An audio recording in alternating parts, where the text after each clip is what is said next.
Today I want to talk about the difference between being poor and being rich. I want to begin by an example that I watched, it's probably been about 30 years ago now, of a young man by the name of Sonny Calhoun who is in a 100-yard dash race. I think it was in sixth grade. And the sixth graders had all lined up on their mark, and the gun went off and they took off, and Sonny fell flat on his face. I don't know if he slipped on a rock that had rolled underneath his foot or if it hit a slick patch or what it was, but he fell and he hit hard. But the crowd didn't really have a chance to react to that, because before you knew it, he was back on his feet and running as hard as he could. Sonny finished the race. And even more impressively, Sonny took second place in that race after spotting everybody a number of steps because he fell. Well, it's this attitude of getting up and finishing the race that I believe will help us to understand what it is God expects of us in life, and also one of the things that will make the difference between being poor and being rich in the areas that really do matter in life. Maybe you've looked at somebody and you've seen their situation and you wonder, why are they rich and you're poor? They don't seem to work any harder than you do. It just seems like luck happened to them. Or you see somebody whose kids are just doing really well. They don't seem to be doing anything different than you are, but for some reason their kids just seem to be good kids, pleasant kids, and maybe yours aren't as good and as pleasant. Or maybe it's at work where somebody seems to get a promotion and you don't. If we're not careful, we'll look at these situations and we'll think that life is just unfair. But there are certain principles in life that cannot be changed, that if we will apply them to our lives, it will make all the difference. In Proverbs chapter 10 and verse 4, lazy hands make a man poor, but diligent hands bring wealth. Well, now, you may look at that and you may say, well, that's not always true. I've seen people that have had bad luck. Somebody who works hard, but it just seems like something always happens to them and it prevents them from getting wealthy. We've talked about the differences in families and in jobs. Sometimes you'll see differences in health where somebody just seems to always be healthy, and yet you go from one bad health incident to another. And if you're not careful, you will think that life is unfair. And I don't want to imply for a moment that there are not certain things in life that aren't fair. The same person who wrote that diligent hands bring wealth, but lazy hands bring poverty, also wrote this. It's found in Ecclesiastes chapter 9 in verse 11. And Solomon said this, I've seen something else under the sun. The race is not to the swift, or the battle to the strong, nor does food come to the wise, or wealth to the brilliant, or favor to the learned. But time and chance happen to them all. Now, if you read the full context of the book of Ecclesiastes, you'll see that Solomon is not saying that we don't have any impact on the way that our life turns out. He's just pointing out that there are certain things that do happen. Time and chance happen in all of our lives. Some of us will have unfortunate events happen to us that if we're not careful, we'll just think it's so unfair that we'll give up. And of course, life is not always fair. Is God somehow playing favorites? Or is he maybe cruel in our situation? Have some people just won the genetic lottery in life and they're destined for good things, and we lost that same lottery and we're destined for bad? What is it that makes the difference? Is it diligent hands, or is it just time and chance? And as you look at the scriptures and you see the truth of both passages, you'll understand that both have an outcome or have a factor in the outcome that you eventually have. But overall, given the same set of circumstances, you're going to do much better if you are diligent in what you do than if you are lazy, or as some versions call it, negligent. Let's go back to this example of Sonny. Not only getting up and finishing the race, but coming in second, nearly winning the race. What was it about him? Well, there was something within his character. He was diligent. He was prepared for the race. He was in good shape. He was in top physical form for a sixth grader. But he also had an attitude that he was not going to let a fall stop him from getting up and running the race. And so because he had a diligent attitude about him, he was prepared, but he also had the same diligent attitude in the absolute determination to finish the race.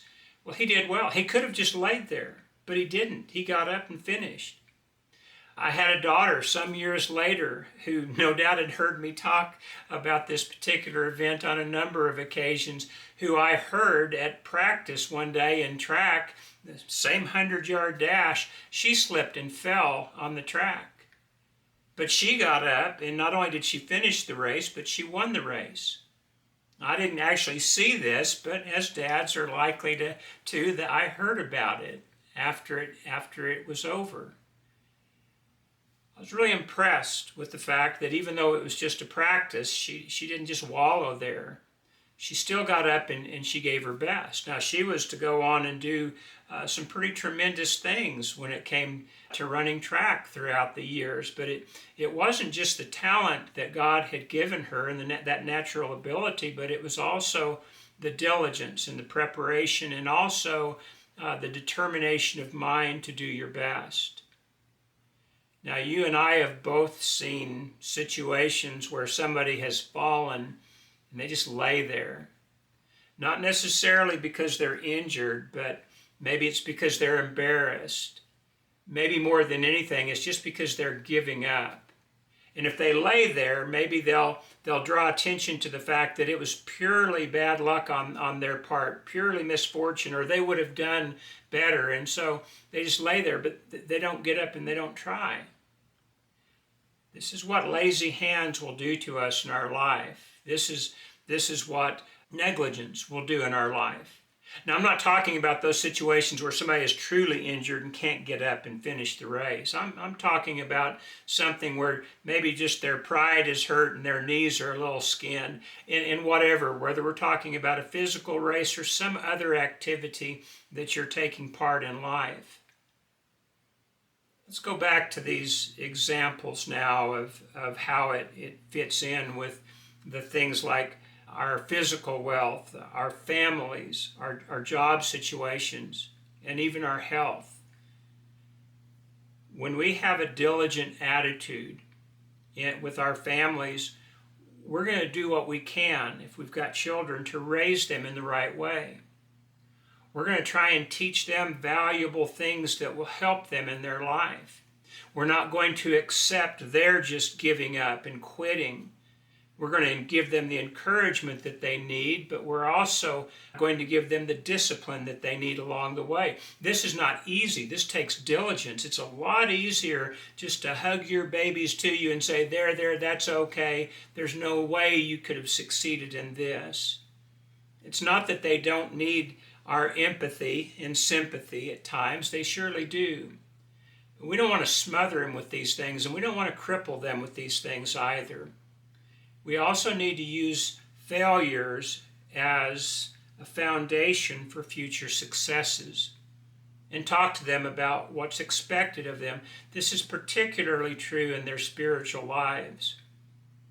I was really fortunate when I was growing up. My parents made me go to church.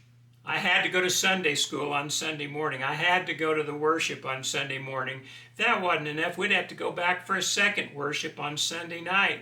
And if that weren't enough, in the middle of the week on Wednesday, we'd have to go to another Bible study or worship. Mom and Dad made me do that. I didn't always appreciate it when I was younger.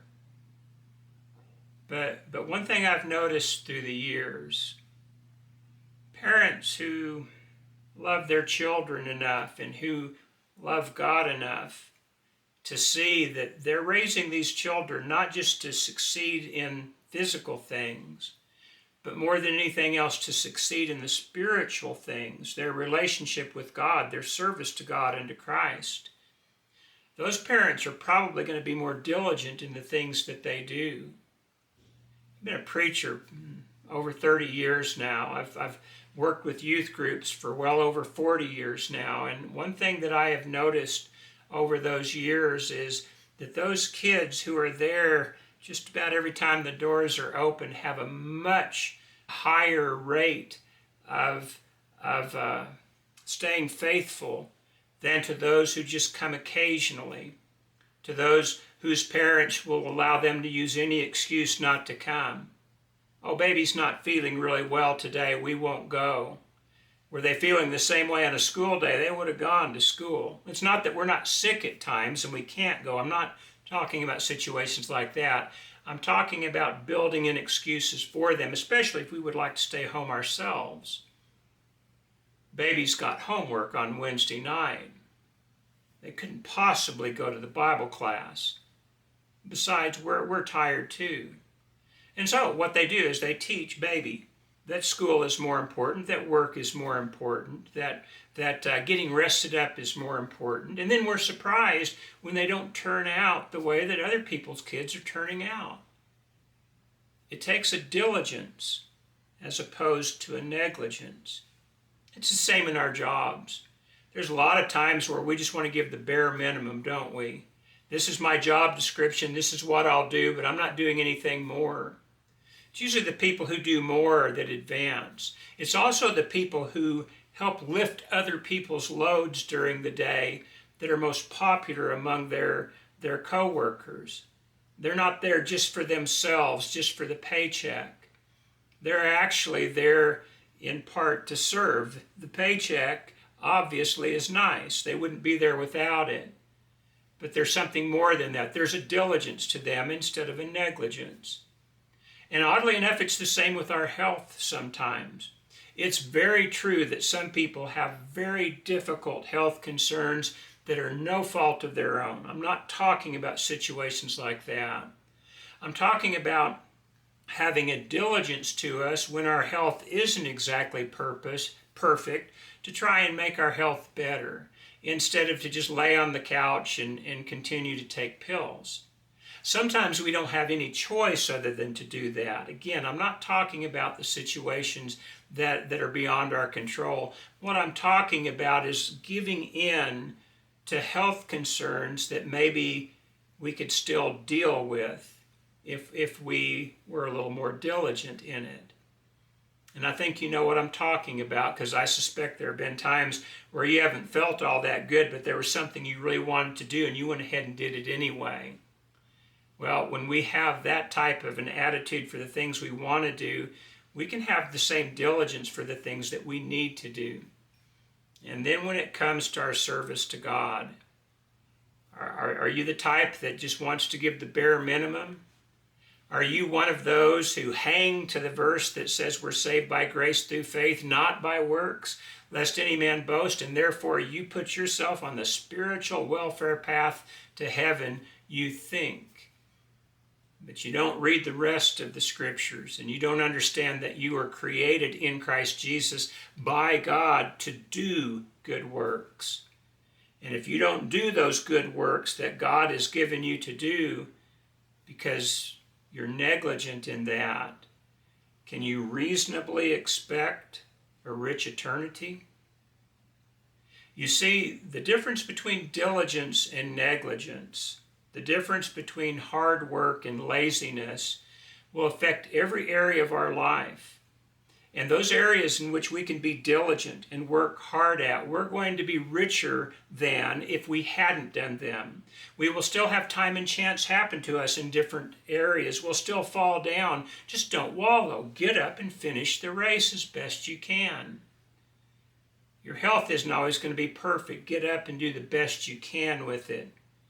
And when you truly do need to rest, then by all means rest. This does not impugn your diligence at all. It's just that we have to be diligent in everything we do, and especially in those important areas. The areas of our jobs and the people we work with, the areas of our relationships with our spouses and our friends, the areas of our family when we raise our children, and especially in the areas of our service to God. It is true that if you have diligent hands, that physically you're going to be wealthier than you would be under the same set of circumstances if you have negligent or lazy hands. This is a good lesson for all of us to learn. God doesn't want us to live in poverty, but neither does he want us to focus on the physical wealth of life.